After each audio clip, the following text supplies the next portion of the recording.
welcome to my YouTube channel. Today I want to talk about mental health at the holidays. Holiday time can be stressful any year, never mind in the year 2020. So I wanted to share some things that I've learned through my experience with not great Christmases, some things to try and keep in mind, some things to try, some tips when it comes to just getting through a tough time. But first, an introduction. So, my name's Jem, and I run Self-Care Backpack. Self-Care Backpack is a website where you can get resources and blog posts, and you can watch talks that I've done all around self-care and mental health. I also do workshops as well, and they can be done remotely during COVID times. I, however, am not a mental health professional, I'm not a therapist, I'm not a psychotherapist, anything like that. What I do and what Self-Care Backpack is and what this channel will be is just me sharing things that I have found useful through my own journey with my own mental illnesses and my own kind of self-care journey. And I share them in the hopes that we can start having more conversations around this stuff, or maybe you'll learn something that may be helpful, or maybe it'll jog some of your own kind of thoughts around what self-care means to you and what it looks like for you. If anything that I say doesn't fit with you or doesn't sit right with you, then that's absolutely fine. Mental health is different for everyone. Your safety and your well-being is more important. I am a lady on the internet. My word is not gospel. This is just stuff that I found helpful, and other people have told me that they found me sharing helpful. So, with the disclaimer and the introduction done, let's get to it, shall we? First things first. Your feelings, however you're feeling about holiday season, are absolutely valid. They are yours. Whether you're actually looking forward to the holidays, you're looking forward to maybe staying in the situation that you're in or whatever, and other people around you aren't, that's absolutely fine and valid. Whether you're contemplating or facing the holiday season spent alone and you don't want to be, whether you're facing grief at the holiday season, whether it's grief for a person, grief for a loss of traditions, events that you've had to cancel, postpone, or just the loss of the person you were last year before all of this. Or maybe you're facing forced proximity, maybe with people you love, but there's still a difference between spending time with people you love when there is the option to kind of go to other places and do things, and spending time with people you love when that isn't an option. It's a lot tougher, as I'm sure many of you have found this year. So I've had a lot of terrible Christmases for various reasons, and so I've kind of built up a list of things in the back of my head that I've done, that I've thought about, in order to kind of help me get through these. And so, because I have all this experience, I thought this would be a good time to share that with people, to see if there's something helpful for others. So, let's start with the word should. The word should, in a sentence like I should do X, is often a guilt trip, right? You're guilt tripping yourself to do a thing. Sometimes that's absolutely valid strategy. For example, I often should myself about washing the dishes more often and more regularly, because I don't. And sometimes I have to wash up just so I've got a plate to eat my dinner off, or stuff to cook dinner with. And so when I say I should wash the dishes, it's because I know I should, because I need to, and it would be better for me if I did do them regularly. And also I don't want to, because I hate washing the dishes. It is my least favourite chore of all the chores in the world. So that time it's valid. But when it's I should go see this person at the holidays, or I should do this thing, it could be that you're holding yourself to other people's expectations. Or, because brains are tricky, you are holding yourself to what you think other people's expectations are. And I found that happens with me a lot. I would say, oh, I should do this, and my therapist is like, why should you do this though? And then we get down to it, and it turns out that there is no external forces telling me that I should do this. My brain is assuming external forces are telling me to do a thing. So when you find yourself thinking about the word should, try and figure out where that shoulds come from. It could be that you absolutely should do this thing, or there are external expectations on you, and maybe it's easier to go along with those expectations than try and push back against them. And that's absolutely a valid choice. This isn't you should only do things that you want to do. I use the word should. See, it's so tricky. It slips in everywhere. But this isn't me going, you should only do things you want to do. This, you shouldn't, be guilted into doing things by other people. This is me trying to help you think about where these things come from. And if you go along with that should and do a thing that other people expect of you because that's just the way it is, that's absolutely fine and valid. It's just trying to be more conscious about our thought processes and how they work.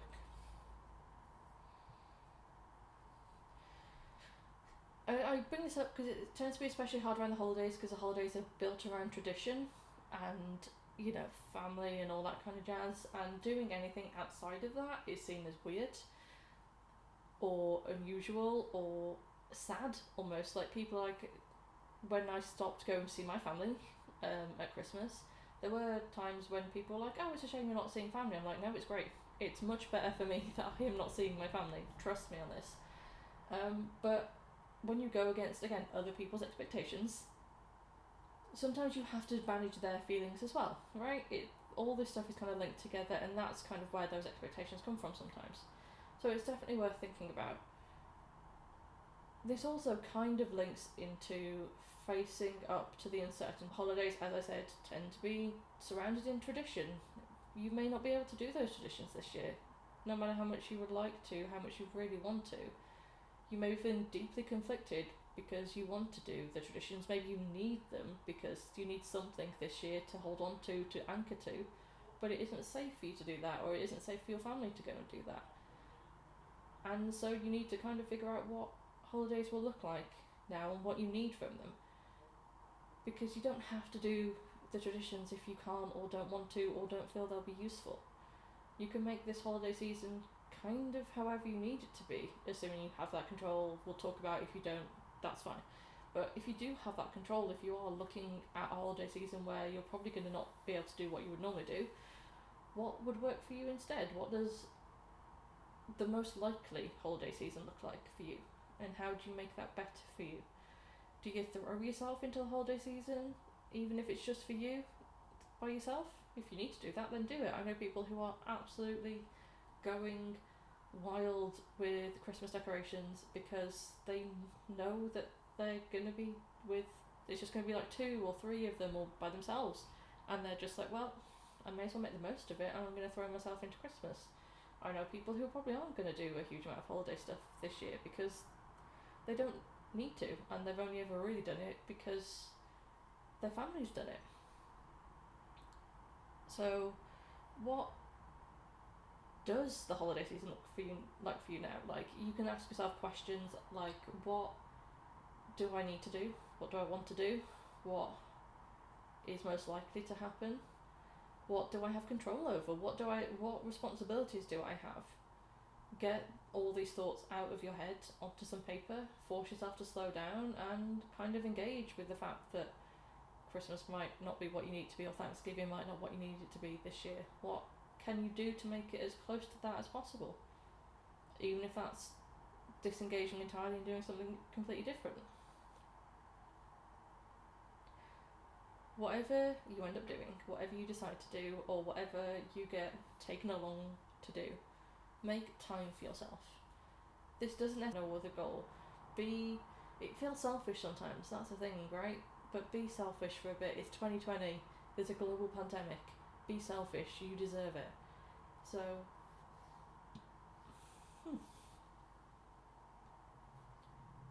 self-care can take up the smallest of spaces and times. Deep breathing while having a really mindful shower, really enjoying the hot water, that kind of thing. Or just having a bit of a stretch when you get out of bed, That can make you feel better, that can be self-care. It's all about engaging with your body in the smallest spaces possible. Yeah, you may have time to do more than that, and that's great. If you do that. Like, have a date with yourself, have a bath, have some nice food, do something that you need to do or want to do because it'll make you feel good. But if you can't, if you're like, I don't have time for this, make that time and space in the little gaps. You do it, shall we? The way I set boundaries is first I need to do work in my own brain to figure out what I need, very much related to the uncertainty stuff that I was talking about before. What am I comfortable with? What's the most risky thing I'm willing to do? What do I have control over? What responsibilities do I have? And you might not have answers to all those questions, but starting to think in those kind of terms, very sort of black and white, can help you figure out where you want those lines to be drawn. And when you know what you're not comfortable with, you have a boundary to work back from. It's like, this is absolutely out of the question, I'm not doing this. Okay, what about this? Yes, no, figure that out. And then you can kind of, and it feels really weird to think about these things in quite concrete terms like that, and there may be a point where you're not sure either way. It could go either way, and that's absolutely fine. But you know everything after that is a hard no. And so you can kind of work around that and work with that, and that's something that you can then explore. And then when it comes to planning things, you know what you can plan and what you can't plan. And then you have to practice saying no. And it's really difficult to say no, especially to loved ones, especially when you're not used to saying no. No, I can't. No, I'm not comfortable with that. It's really difficult, especially because people may react badly to that. What you've got to remember is that's not actually about you. They are projecting their feelings onto you, but it's not actually about you. And it's not your job to fix those things. It's not your job to fix their feelings. It's not your job to fix yourself so you're more comfortable suddenly with doing these things that you don't want to do. It is your job to go, no, sorry, or not sorry, whatever, can't do that. Not this year. The hardest thing about boundaries is you have to stay firm, otherwise you teach people that your boundaries can be trampled on. If they push back hard enough, you'll give in. And so that's really hard, and it may be that you have to actually just not be available for them to try and batter you until you give in, or guilt trip you until you give in. And that may be something you've had to contemplate this year, and it's really hard. And even if you do end up giving in, the fact that you're willing to try in this year, in this time, especially if maybe you're feeling conflict about your own boundaries, well done. Absolutely well done for doing that, especially if you've never had to do anything like this before. You've not had the time and space to even work on it in your own brain. Well done for whatever boundaries you set, no matter how it goes. That's really difficult. You did good no matter what happened. Concrete tips for surviving. I've said some of them already around traditions, making your own traditions, do whatever you need to do. Don't do holidays this year. Go all out for the holidays. Whatever you want to do, whatever you feel will be useful for you, do that. But then I want to talk about if you don't have that level of control, if you know you're going to be with people who aren't good for you mentally, if you're going to be stuck with family who you don't get on with, or don't accept parts of you, or you have to hide parts of you in that, all that kind of stuff. You're stuck with housemates who you're not really close with, all that kind of stuff. You don't have control, you're kind of stuck. What do you do now? So as well as making time for yourself and making sure that you're not shutting yourself into doing too much stuff, I want to talk about things like set a countdown. Set a digital countdown somewhere. There's internet sites where you can set countdowns and make them all sparkly and pretty. And it can be a countdown to normality, countdown to going back to work, anything like that. Do not be afraid to use that. And look at that, I've done it. I've done it when I've been trapped with my family and I've not felt comfortable or particularly safe. And so a countdown that is the countdown until I leave, or until we all go back to work or school or whatever. Do that. I wear headphones quite a lot. I still do. I absolutely did back when I was having rough times, and it's still a habit now. I fall asleep with a headphone in, probably once or twice a week, because if I found that if I can listen to something, usually a podcast that I've listened to before that's fairly light-hearted, if I can listen to something like that and focus on that, I'm not focusing on the anxiety in my brain. or it can block out the sounds of people or trains, motorways, whatever keeps you awake. So that's something that you can try. It's a distraction technique. It can work because distractions are useful. Sometimes you've just got to distract yourself and white knuckle your way through something. There's nothing wrong with that. The most important thing that I think everyone should consider is reaching out and talking to people regardless of what your holidays look like and how you feel about them. We're all in a really weird situation this year, so make sure that you reach out if you need help. Make sure you reach out to people who may need distracting or help. And the thing is, like, support looks different for everyone. There are times when what I actually need is for people to send me gifs of animals or tell me something that's made them happy this week, or just terrible puns, that kind of thing. It doesn't have to be let us discuss what's happening right now. It can be distract me with silly things. Or it can be let me just vent into the void. You don't have to say anything, but I need to get these words out of my brain before I scream them at the top of my lungs, and that would not be helpful. That's also valid. Social media is great for this stuff as well. There is a hashtag called JoinIn, so it's just hashtag JoinIn, and this was created a few years ago by a British comedian called Sarah Millican, and it was at the time specifically for people who are lonely at Christmas, and it was just strangers just chatting, talking about what they're doing, talking about the situations they're in, just getting some validation and support from people. It got used again when lockdown first started in England back in March, and it'll be used around about Christmas. Again, it usually starts up around about start of December, to be honest.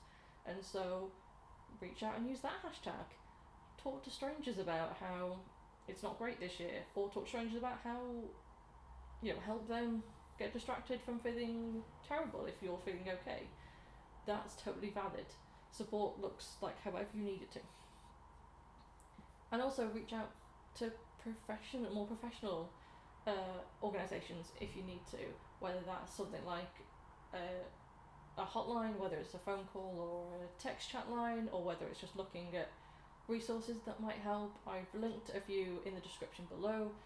I haven't got them for an awful lot of countries because I either don't speak the language, don't know the culture, or both. So if you've got some resources from different countries that you are happy to share, please drop me a line, comment. You can DM me on Twitter or Instagram or whatever, and I'll add them to the description to this video and videos going forward. I don't want to just kind of like Google and pick the first things that come up, because if I don't know the language, I can't evaluate them, and I don't want to be putting things down that may be unhelpful for people in the long run. So that's kind of a bit of a whirlwind kind of tips and tricks that I've learned about dealing with holiday seasons that may not be great. I hope there's something in here that's useful. This is my first YouTube video, but I've no idea what I'm doing. I hope you enjoyed it. Please like and subscribe and all that jazz. You can find me at Care Backpack on Twitter and Instagram. I will link the website in the description below. That's backpack.gemhill.co.uk. And speaking of mental health at the holidays, I have this.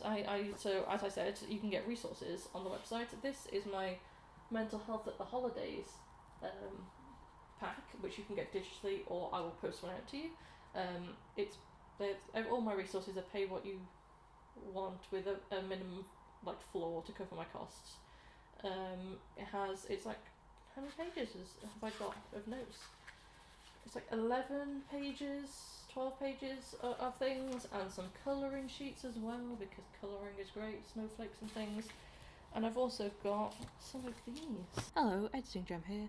At this point in the clip, I attempted to show you some of the printed encouragement cards, but it didn't really work. So what I've done is taken that bit of footage out and put some images in of them instead. They are lovely. They're some of my favourite resources that I've made. That art is all my own. So please feel free to check those out on the site. Link is in the description. Okay, I think that's everything. Back to Video Gem now. And yeah, I'll be back soon. Thank you so much for watching. Bye!